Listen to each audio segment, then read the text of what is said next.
या देवी सर्वभूतेषु मां शक्तिरूपेण संस्थिता नमस्तस्यै नमस्तस्यै नमस्तस्यै नमो नमः। जय हो मां बगलामुखी की। आप सभी दर्शकों का हार्दिक अभिनंदन।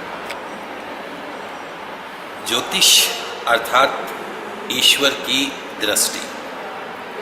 ज्योतिष शास्त्र एक ऐसा विषय है जिसके द्वारा हम हमारे भूत, वर्तमान और भविष्य की सटीक जानकारी प्राप्त कर सकते हैं।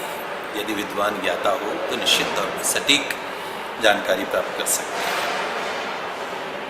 आज मैं आपसे विशेष रूप से जिस बात पे हम चर्चा कर रहे हैं, विवाह करते समय गुण मिलान के लिए कितना आवश्यक है। इस कलयुग में आज के समय में बहुत ज़्यादा जो है वो अलगाव के कारण बनते जा रहे हैं, डिवोर्स होता जा रहा है। विवाह होते ही कुछ ना कुछ ऐसी परिस्थितियां पैदा हो जाती हैं जिनके पश्चात में जो है वो अलगाव का कारण बन जाता है, डिवोर्स का कारण बन जाता है। आप सभी जो पाठक हैं, दर्शक हैं, उन सभी से मैं निवेदन करना चाहूँगा, यदि वे माता पिता हैं, अपने पुत्र या पुत्री का विवाह कर रहे हैं तो विवाह करने से पहले गुण मिलान अवश्य कीजिएगा।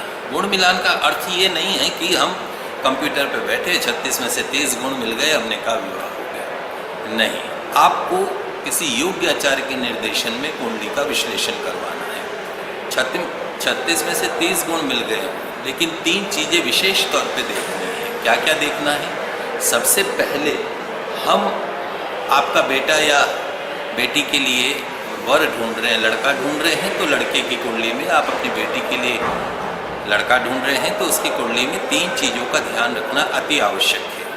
क्या क्या चीज़ें देखनी है, क्या विश्लेषण करवाना है? लड़के की कुंडली के अंदर संतान सुख है या नहीं है। यदि लड़के की कुंडली में संतान सुख नहीं है तो भी आज के समय में सासुएं दोष किसको देती है? बहू को। हॉस्पिटल का चेकअप किसका कराया जाता है? बहू का। अपने बेटे का नहीं कराते। ये कटु सत्य यथार्थ बात मैं आपको बता रहा हूँ। तो लड़के की कुंडली में संतान सुख होगा तो संतान होगी, तो हमें ये चेक करवाना है कि लड़के की कुंडली में संतान सुख है या नहीं है। 36 में से 30 गुण मिल गए, लेकिन लड़का अगर अल्पायु का है, 3 तरह की आयु होती है, अल्पायु, मध्यम आयु, पूर्ण आयु। नोबडी कैन प्रिडिक्ट, कोई ये नहीं बता सकता है कि आप और हम कितने वर्ष जिएंगे, लेकिन एक अच्छा भविष्यवक्ता ये बता सकता है कि अल्पायु है या मध्यम आयु है, पूर्ण आयु है। तो हमें पूर्ण आयु का लड़का चाहिए। शादी के 2-4 साल बाद ही गुड़क जावे ऐसा लड़का नहीं चाहिए। और तीसरी और सबसे महत्वपूर्ण चीज़ जो है, आपने ये तो देख लिया लड़का दिखत में कैसा है, घर बार कैसा है, कमाता कितना है, 5-10 बार मिल भी लिए।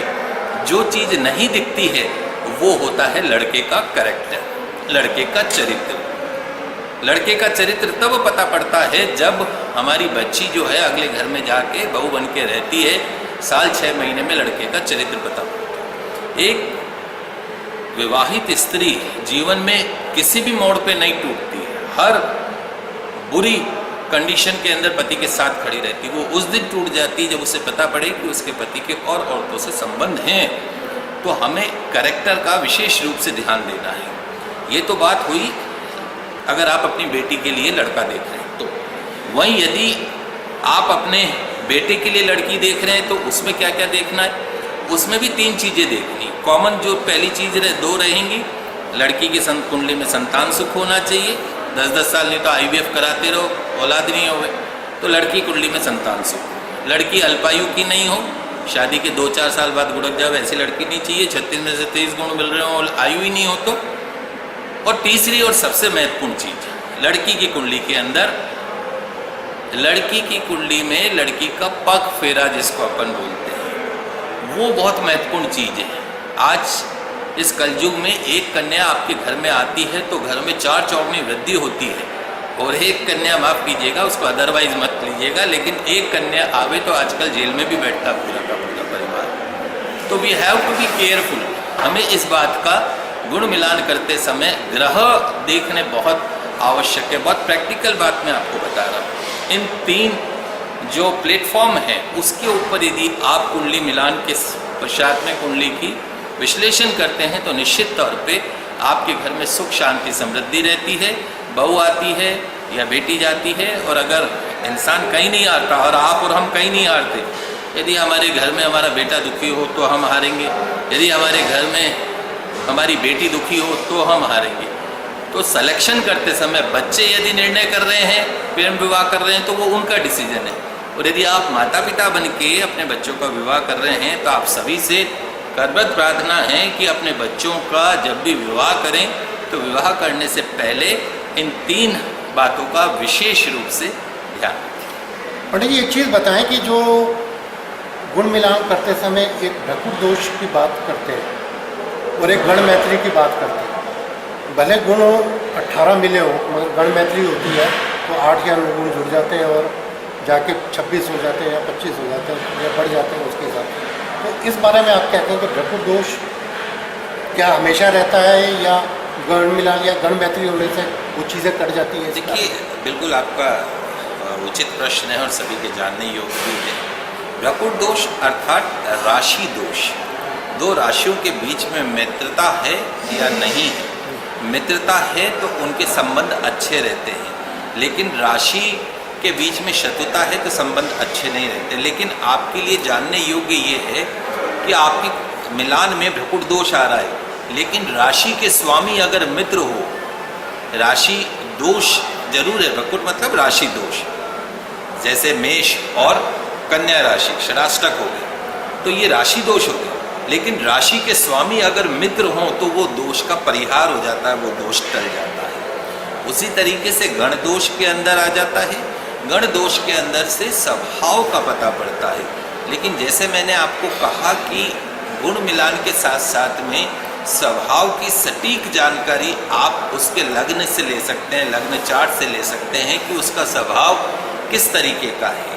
इसलिए पूर्ण रूप से गुण मिलान के ऊपर निर्भर रहना मेरे अनुसार उचित नहीं है। पंडित जी, ये चीज़ बताएं कि जो राशियों में कहा जाता है मिलान के समय में द्विद्वादश योग, ये द्विद्वादश योग क्या होता है? जैसे मकर और कुंभ हो गई जी, हाँ। जी द्विद्वादश हो गया। अपनी दूसरी भाषा में इसको बिया बारहवां भी बोलते हैं, यानी एक दूसरे के एंटी होना। वे एक पति के हुए पूरब तो पत्नी के हुए पश्चिम, वैचारिक मतभेद होना। द्विद्वादश मतलब बिया बारहवां, एक दूसरे की शक्ल को देखना ही नहीं, ये बिया बारहवां होता है। तो इस दोष को अशुभ माना गया है। भ्रकुट दोष में षडाष्टक और बिया बारहवां को अशुभ माना गया है, इसलिए इन दोषों में विवाह उचित नहीं माना गया। मगर जहाँ गण मैत्री होती है, जहाँ गणों का स्वामी एक है, जैसे मकर और कुंभ का, तो उस बारे में आपका क्या? वहाँ पे द्विद्वादश योग का जो नेगेटिव रिजल्ट है वो भंग हो जाता है, क्योंकि राशि के स्वामी मित्र। आप इसको ऐसे समझिए कि आपके हमारे बच्चे लड़ रहे हैं आपस में, लेकिन आप और हम दोनों दोस्त हैं, तो उनकी जो दुश्मनी है वो मायने नहीं रखती, क्योंकि आप और हम दोनों दोस्त हैं। हमारे बच्चे लड़ रहे हैं लेकिन आप और हम दोनों दोस्त हैं, तो वो नेगेटिविटी उसका असर नहीं होता। उसको सिंपल भाषा में ऐसे समझिए। अच्छा, एक चीज़ और बताएं कि गुण मिलान करते समय आजकल जो विवाह हो रहे हैं लव मैरिज पे है या लिविंग रिलेशनशिप में रहने के बहुत लंबे समय बाद होता है, तो वहाँ पर जाकर ये चीज़ें कितनी महत्वपूर्ण रहती है गुण मिलान में? देखिए, लिव इन रिलेशनशिप में या वैसे ही रहना, पति हमारे यहाँ पे ये माना गया है कि जब 7 फेरे अग्नि की साक्षी में जब हम 7 फेरे लेते हैं, तो वहाँ से ग्रह दशा पति पत्नी की एक दूसरे के ऊपर प्रभाव डालने लगती है। गुण मिलान का अर्थ उसके पश्चात प्रारंभ होता है। उससे पहले तो आप दोस्त बन के रहें, आप लिव इन रिलेशनशिप में रहें, एक दूसरे के ग्रहों का प्रभाव आपके ऊपर उतना नहीं पड़ता है, तो वहाँ ग्रह मैत्री नहीं है। लेकिन आज के समय में ग्रह मैत्री सिर्फ विवाह पक्ष में ही नहीं देखा जाता है। ग्रह मैत्री, अगर आप कोई पार्टनरशिप का बिजनेस कर रहे हैं, आपके पार्टनर के साथ आपके ग्रह मैत्री है कि नहीं है, वहाँ देखी जाती है। आप कोई अच्छे दोस्त, आप किसी के ऊपर ट्रस्ट करना चाहते हैं कि क्या मैं इसमें ट्रस्ट कर सकता हूँ, तो वहाँ ग्रह मैत्री देखी जाती है। नेम कॉम्बिनेशन होता है। आपको कुछ राशियाँ आपको सूट करती हैं, कुछ राशियाँ आपको सूट नहीं करती है। तो जो भ्रकुट दोष का जो कंसेप्ट है वो ग्रह मैत्री जिसको हम बोलते हैं, वो हर जीवन के हर रिश्ते के ऊपर वो लागू होता है। सर, एक चीज़ बताएं कि जो आज की दुनिया में जो नया ट्रेंड आ रहा है, ज्योतिष को लेकर विवाह करते समय बहुत ज़्यादा लोग इम्पैक्ट नहीं देखते हैं। शादी पे लाखों रुपए खर्च करते हैं, मगर जो मेन क्रिया है उस पर पंडित जी के ऊपर बहुत कम समय देते हैं, बहुत कम खर्च करते हैं या करना नहीं चाहते हैं, उसको बहुत जल्दी निपटाना चाहते हैं, उसको लेकर जी बिल्कुल, इसी समस्या को देख के हमने हमारा एक शो बनाया 7 फेरे 7 वचन। विवाह करते समय फेरों के समय 7 फेरे लिए जाते हैं और 7 वचन दिए जाते हैं। यदि उन वचनों को पति पत्नी याद रखें तो हमारे हिंदुस्तान में डिवोर्स फैमिली मैटर्स की कोर्टें बंद हो गए।